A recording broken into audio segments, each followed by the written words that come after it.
Welcome to all of you in this video. Today discuss about prefix.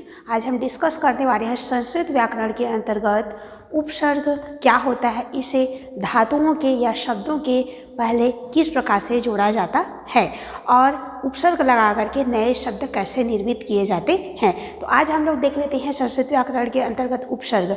तो उपसर्ग किसे कहते हैं? उपसर्ग का अर्थ होता है पास या समीप। पास या समीप अर्थ में हम उपसर्ग का प्रयोग करते हैं, अर्थात बोलने का अर्थ है कि वे शब्दांश जो किसी शब्द के सामने या पूर्व जुड़ करके उसके अर्थ को बदल देते हैं, उसे हम उपसर्ग कहते हैं।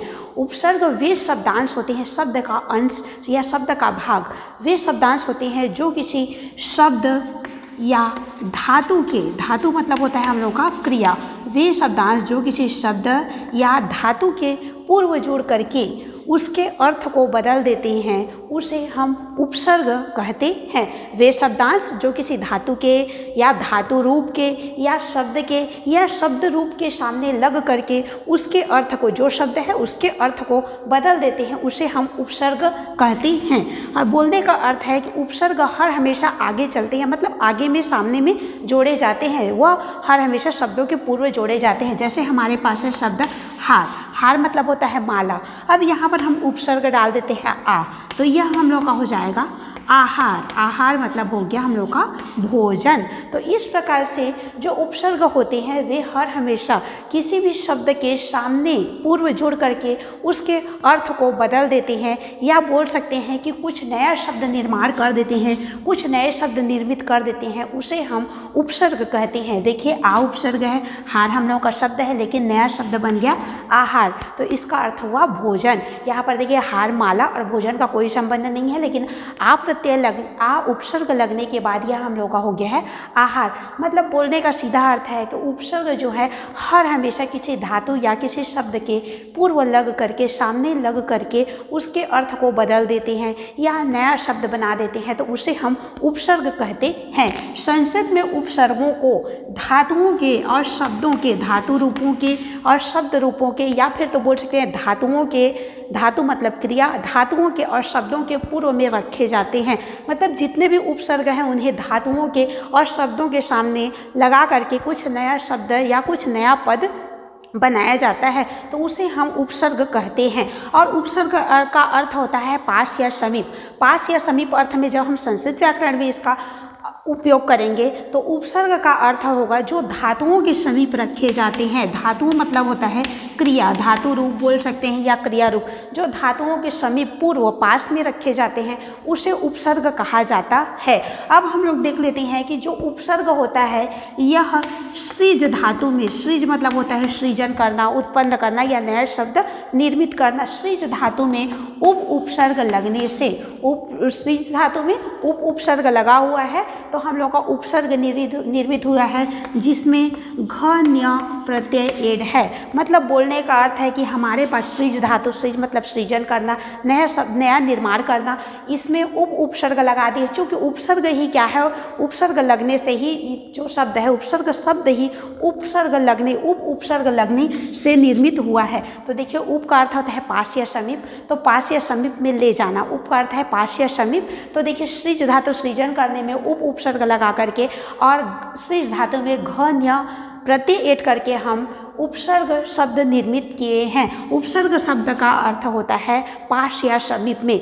जब कोई भी धातु या शब्द के समीप में या पहले हम उपसर्ग लगा करके उसके अर्थ को, उस शब्द के अर्थ को बदल देते हैं, तो उसे हम उपसर्ग कहते हैं। जैसे हम लोग देख लेते हैं हार एक शब्द है हमारे पास, इसमें हम लोग विभिन्न प्रकार के प्रत्यय ऐड करते जाते हैं और उसका रूप बनाते जाते हैं। जैसे देखिए इसमें प्र प्रत्यय ऐड किए तो प्र प्लस हार, तो यह हम लोग का हो गया प्रहार। प्रहार मतलब होता है मारना, प्रहार मतलब मारना या हमला करना। तो इस प्रकार से हम प्र उपसर्ग डालें तो यहाँ पर प्र उपसर्ग हार पे ऐड किए तो प्रहार मतलब मारना हो गया। यहाँ पर सम उपसर्ग ऐड किए तो संहार हो गया। तो संहार मतलब होता है हमारा संहार हो गया, तो यह हमारा होता है संहार मतलब नष्ट करना। तो एक शब्द के हम प्रत्यय लगा करके अनेकों शब्द, एक शब्द के हम लोग बोल सकते हैं कि उपसर्ग लगा करके, जो भी शब्द है उसमें उपसर्ग लगा करके हम अनेकों शब्द निर्मित कर सकते हैं, अनेकों नए शब्द निर्माण कर सकते हैं। जैसे हार पर प्रहार है तो प्रहार मतलब मारना, सम ऐड किए तो समहार मतलब नष्ट करना हो गया। आप आ उपसर्ग इसमें ऐड करेंगे तो आहार मतलब भोजन हो गया। उसी प्रकार से हम अनेक प्रकार के जैसे उप ऐड कर दिए तो हम लोगों का हो गया उपहार, उपहार मतलब भेंट। इस प्रकार से हम अनेकों शब्द निर्मित कर सकते हैं। उपसर्ग लगा करके एक शब्द के अनेकों शब्द निर्माण कर सकते हैं, अनेकों शब्द बना सकते हैं। जैसे हार हमारे पास एक शब्द है, हार मतलब होता है माला, माला पर अगर हम सम उपसर्ग ऐड किए तो समहार हो गया, समहार मतलब होता है हम लोगों का नष्ट करना। हार पर प्र उपसर्ग ऐड किए तो प्रहार मतलब मारना या हमला करना। हार पर आ प्रत्यय ऐड किए तो आहार मतलब भोजन हो गया। आहार पर हम लोग उपसर्ग किए तो उपहार मतलब भेंट या गिफ्ट के लिए हम लोग इसका प्रयोग कर सकते हैं। तो उपहार भेंट इसका अर्थ हो गया उपहार मतलब भेंट। तो अनेक शब्द निर्मित कर सकते हैं, प्रत्यय लगा करके हम एक शब्द के अनेक शब्द बना सकते हैं उपसर्ग लगा करके। उसी प्रकार धातुओं में भी हम लोग इसको प्रयोग कर सकते हैं। जैसे हमारे पास गम धातु है, गम मतलब होता है जाना, लेकिन आगम ऐड किए, आ उपसर्ग ऐड किए तो आगम हो गया, आगम मतलब होता है आना। उसी प्रकार से अनेकों शब्द कर सकते हैं। अनुगम पीछे जाना, उपगम पास जाना। इस प्रकार से अनेकों शब्द एक जो धातु या फिर एक शब्द लेकर के अनेकों उपसर्ग लगा करके अनेकों शब्द निर्मित कर सकते हैं। तो हमने सीखा कि उपसर्ग हर हमेशा धातु या शब्द के पूर्व मतलब पहले जोड़े जाते हैं और नए शब्द निर्मित किए जाते हैं।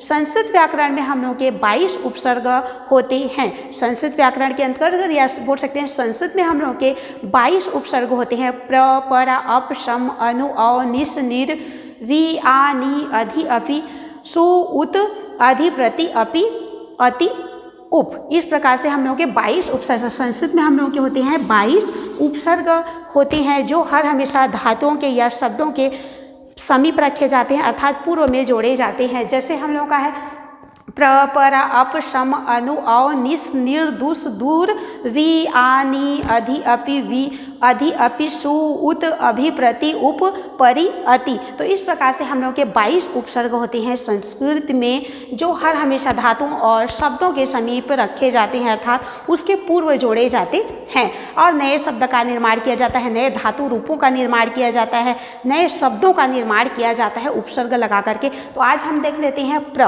प्र मतलब होता है आगे, उत्कर्ष, श्रेष्ठ।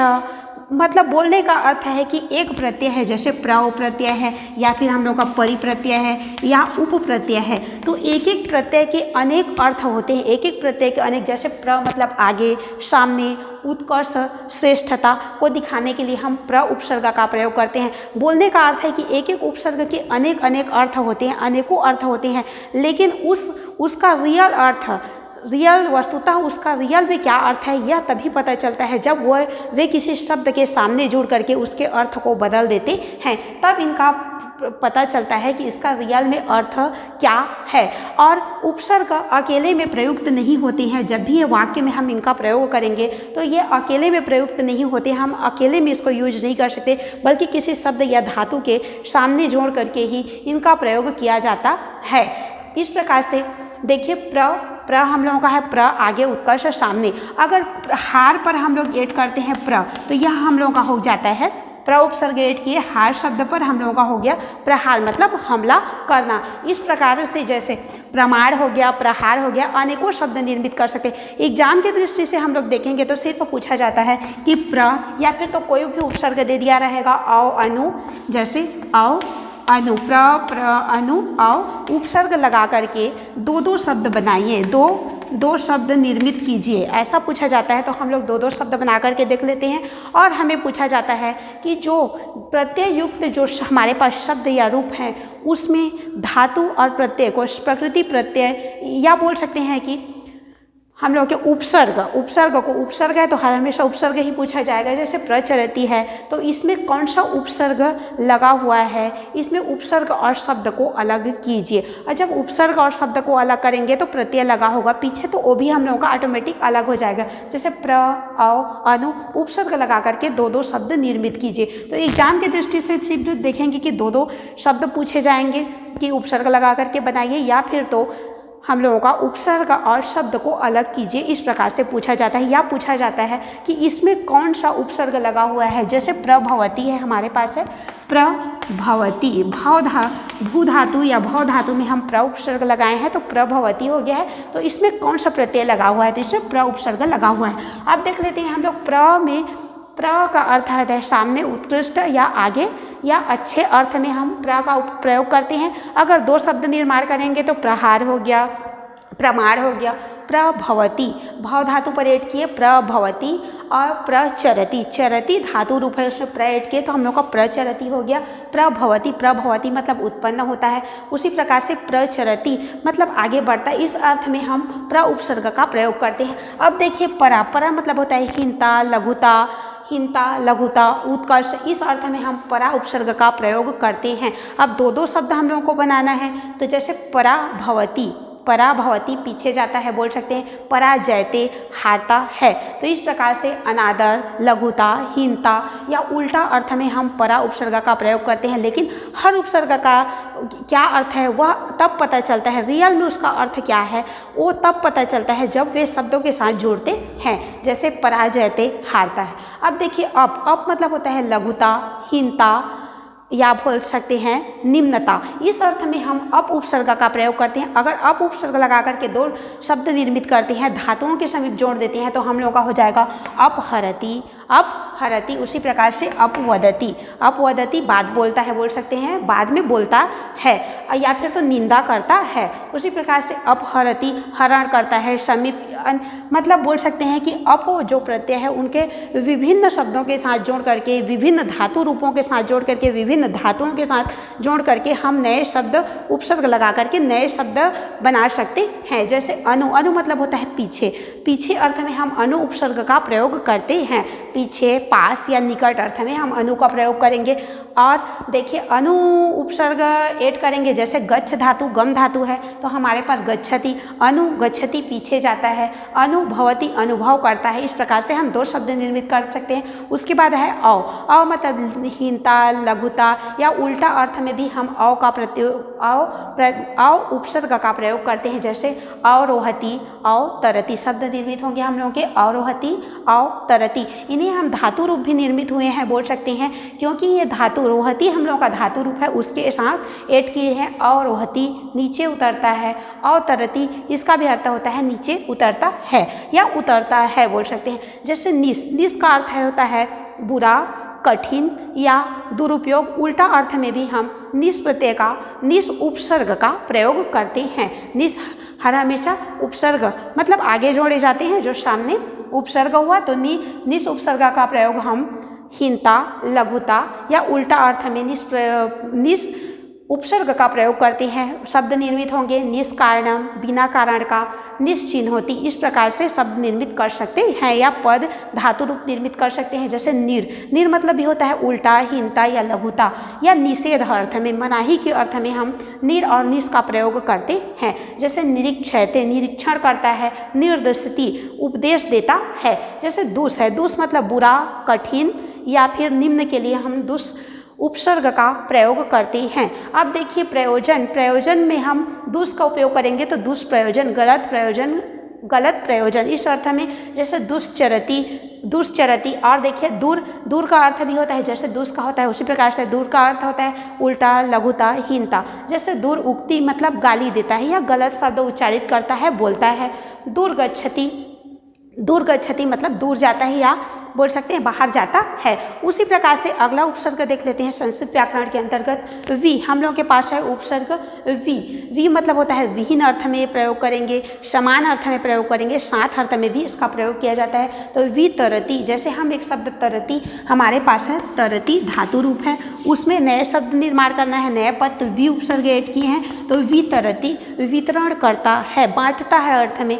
विचरति विचरण करता है इस अर्थ में या घूमता है इस अर्थ में हम वी उपसर्ग का प्रयोग कर सकते हैं। चरती पे किए तो विचरती हो गया, तरती पे किए तो वितरती हो गया। अब देखिए आ हम लोगों का जो उपसर्ग है इसे हम आंग उपसर्ग कहा जाता है या आंग उपसर्ग कहा जाता है, लेकिन हम इसे आ उपसर्ग भी बोलते हैं क्योंकि जब भी यह धातु के पहले या शब्द के पहले जुड़ता है तो सिर्फ आ को ही जोड़ा जाता है। जैसे हमारे पास है कंठ, कंठ मतलब होता है गला, कंठम, तो यहाँ पर आ उपसर्ग आंग उपसर्ग ऐड करेंगे। मान लीजिए यहाँ पर हम आंग उपसर्ग ऐड करते हैं तो इसमें सिर्फ आ को ही हम लोग सामने उपसर्ग के रूप में जोड़ते हैं, तो यह हम लोग का हो गया आकंठम। तो इस प्रकार से आ उपसर्ग का प्रयोग किया जाता है। उसी प्रकार से गच्छ धातु, गच्छति धातु या गम धातु पर ऐड करेंगे तो आगच्छति आता है, आनयति लाता है, इस अर्थ में हम लोग आ उपसर्ग का प्रयोग करते हैं। जैसे उसके बाद है नी मतलब है निषेध या साथ अर्थ में भी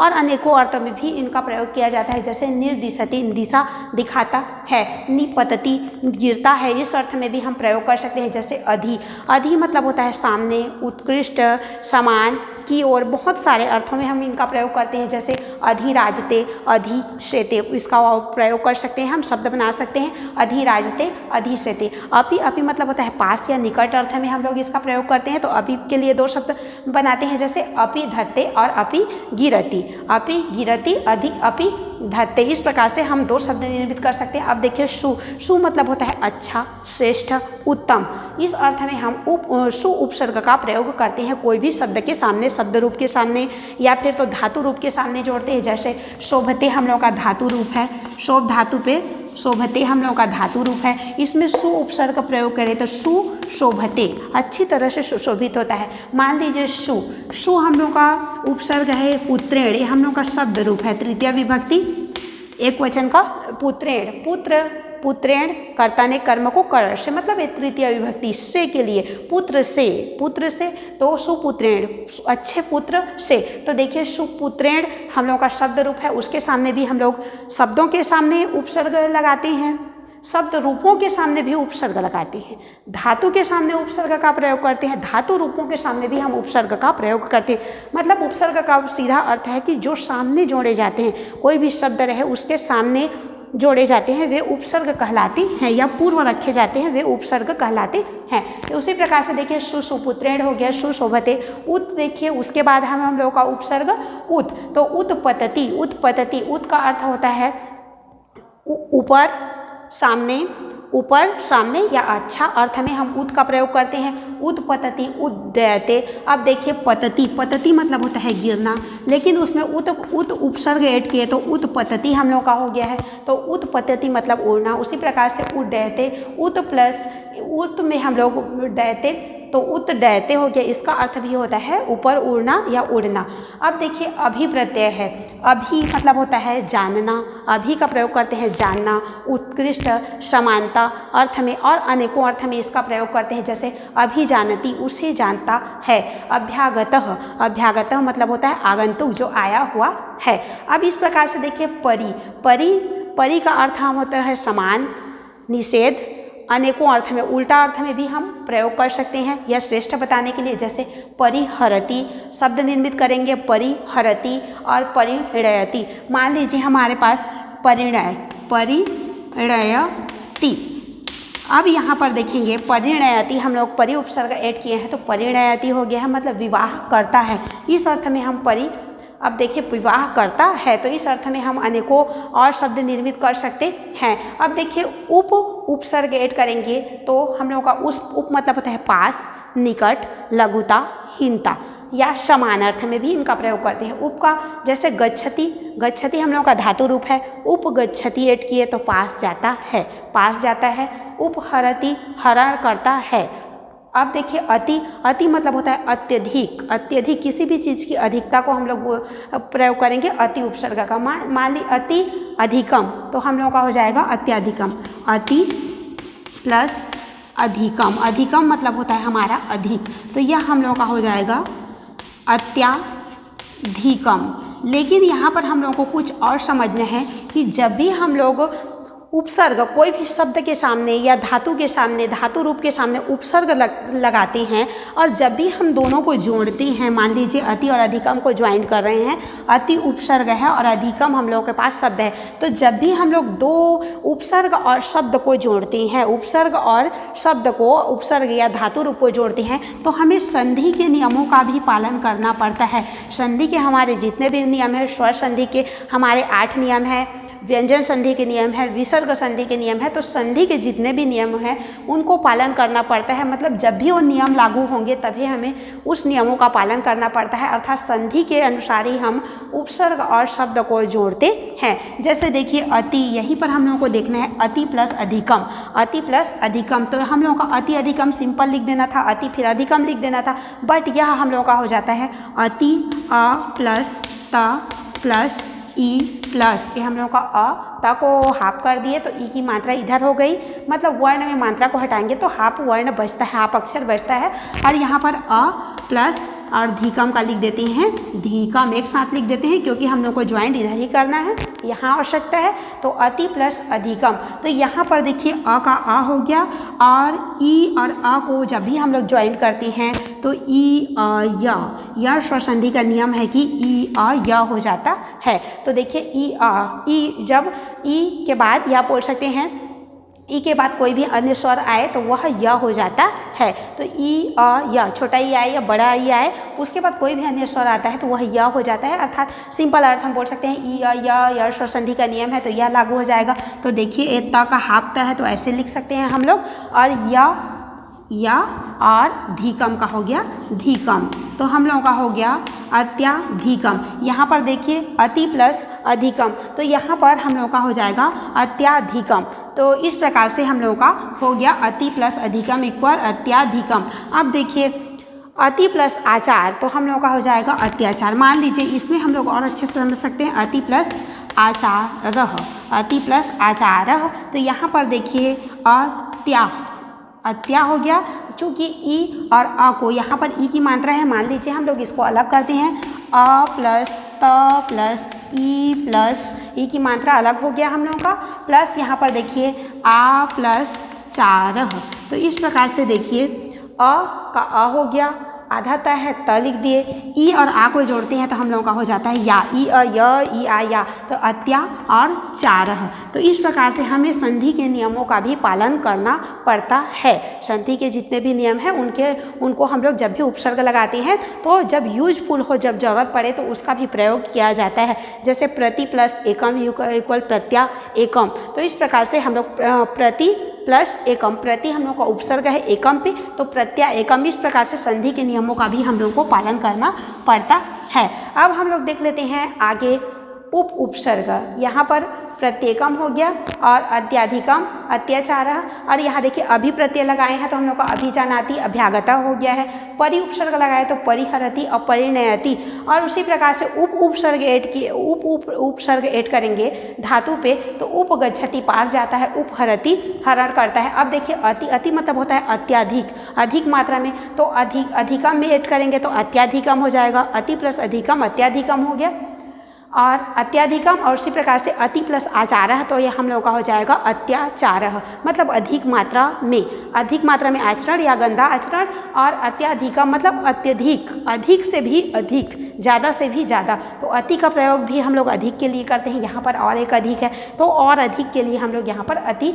उपसर्ग का प्रयोग करेंगे। प्रति मतलब होता है की ओर, प्रति उपसर्ग है हम लोग पास, इसका अर्थ होता है की ओर या विरोध की ओर भी हम लोग बोल सकते हैं, की ओर या विरोध के अर्थ में हम इसका प्रयोग, इस उपसर्ग का प्रयोग करते हैं। जैसे उपकार है तो हम लोग उपकार में जोड़ेंगे तो प्रति उपकार, संधि के नियम का पालन हो गया, ई अ या ई उ यू, तो प्रति प्लस उपकारः तो प्रत्या उपकारः, और ऐड करेंगे प्रत्या उपकारः प्रति वदति, उसके बाद बोलता है, इस अर्थ में हम प्रति वदति का प्रयोग कर सकते हैं। तो इस प्रकार से हम लोग के संस्कृत व्याकरण में 22 उपसर्ग होते हैं, प्र पर अप शम अनु अ निस निर दुस दूर वि आनि अधि अपि सु उत अभि प्रति उप अति प्रति, इस प्रकार से हम लोग अभि उत परि उप अति प्रति, और यहाँ से देखिए प्र पर अप शम अनु अव निस निर्दुष दूर वि आनि अधि अपि सु उत अभि परि उप अति प्रति। मतलब इस प्रकार से हम लोग के 22 उपसर्ग होते हैं जो किसी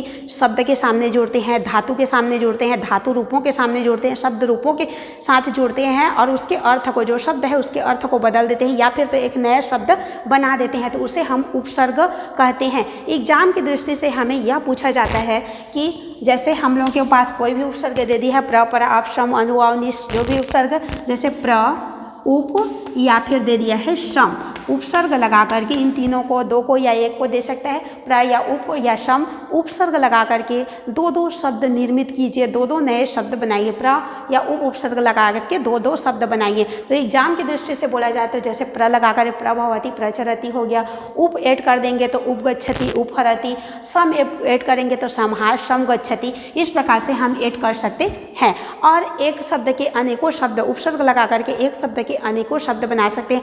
और एग्जाम की दृष्टि से हम लोगों को बोला जाता है जैसे प्रभवती, प्रभवती, इसमें हम लोग को क्या उपसर्ग है पूछा जाएगा या जोड़ी मिलाने के लिए दिया जाएगा कि उपसर्ग युक्त शब्द या उपसर्ग लगा हुआ है। तो हम उपसर्ग को पहचानेंगे, पहले प्र उपसर्ग है, पर पूछा जाए क्या उपसर्ग है तो प्र उपसर्ग है। मान लो जोड़ी मिलाने के लिए आता है तो हम लोग को साफ पता चल रहा है कि यह उपसर्ग युक्त शब्द है। यहाँ पर देखिए हम लोगों को अगर बोला जाता है उपसर्ग क्या लगा हुआ है तो उपसर्ग को अलग कर देंगे, प्र उपसर्ग है। मान लीजिए हमें बोला जाता है उपसर्ग और शब्द अलग कीजिए, उपप्रकृति मतलब उपसर्ग और शब्द अलग कीजिए, या धातु है, धातु के सामने उपसर्ग लगा है तो धातु और उपसर्ग अलग कीजिए, शब्द उपसर्ग अलग कीजिए। तो यहाँ पर देखिए प्र हम लोगों के पास उपसर्ग हो गया। अब भू हम लोगों का, भू का चूंकि भाव हो जाता है, भू हम लोगों का धातु हो गया, भू धातु है उसमें लगा हुआ है उपसर्ग के रूप में प्र उपसर्ग। अब देखिए भवती, यहाँ पर हम लोगों को कुछ जानना है, जैसे हम लोग पहले इसको जान लेते हैं भवती, भवती मतलब होता है होता है, लेकिन प्र ऐड किए तो प्रभवती उत्पन्न होता है, भवती मतलब होता है, प्रभवती ऐड किए तो उत्पन्न होता है। जैसे गंगा हिमालयात प्रभवती, गंगा हिमालय से उत्पन्न होती है। इसका वाक्यों में भी प्रयोग करना चाहे तो हम कर सकते हैं, जैसे गंगा हिमालयात प्रभवती। अब उसी प्रकार से बाकी का भी हम लोग सेंटेंस में प्रयोग कर सकते हैं, लेकिन एग्जाम की दृष्टि से देखेंगे तो जैसे हमें पूछा जाता है शब्द और उपसर्ग अलग कीजिए, तो प्र हम लोगों के पास उपसर्ग है, भू हम लोग पास धातु या शब्द निर्मित हो गया, भू धातु, और पीछे तो हम लोगों को नहीं पूछा जाएगा कि इसमें कौन सा प्रत्यय लगा हो गया। अगर हम लोगों को जानना है तो इसमें हम लोगों का अति प्रत्यय लगा हुआ है, हम लोगों का लट लकार का एक वचन, हम लोगों का प्रथम पुरुष का अति प्रत्यय लगा हुआ है। तो और अगर हम लोगों को पूछा जाता है, अगर हम लोगों को और अच्छे से जानना है तो इसमें धातु रूप हम लोगों के पास है भवती, धातु हम लोगों के पास है, धातु रूप है भवती होता है, इसमें हम लोगों का उपसर्ग लगा हुआ है प्र, भवती धातु रूप है, इसमें प्र उपसर्ग लगा हुआ है। अगर हमें पूछा जाता है धातु रूप में और धातु रूप और उपसर्ग को अलग कीजिए तो भवती और प्र हो गया। मान लीजिए धातु और उपसर्ग को अलग कीजिए तो भू हम लोगों के पास है धातु और इसमें उपसर्ग है हम लोगों का प्र। तो इस प्रकार से हम लोग इसको अलग कर सकते हैं और वाक्यों में प्रयोग भी कर सकते हैं, जैसे गंगा हिमालयात प्र भवती, इस प्रकार से हम सभी का वाक्यों में भी प्रयोग कर सकते हैं। लेकिन एग्जाम की दृष्टि से दो बोल सकते हैं, दो नए शब्द निर्माण कीजिए, उपसर्ग लगा करके दो शब्द बनाइए, इस प्रकार से आता है। या फिर तो पहचानना है कि कौन सा उपसर्ग लगा हुआ है, या हम लोगों को पूछा जाता है उपसर्ग और शब्द को अलग कीजिए। तो इस अर्थ में हम लोगों का हुआ, हम लोगों के 22 संस्कृत में उपसर्ग होते हैं जो इस प्रकार है प्र, पर, आप, सम, अनु, अव, निश, निर्, दुर, दूर, वि, आनि, अधि, अपि, सु, उत, अभि, परि, उप, अति और प्रति, इस प्रकार से हम लोग के 22 उपसर्ग हैं।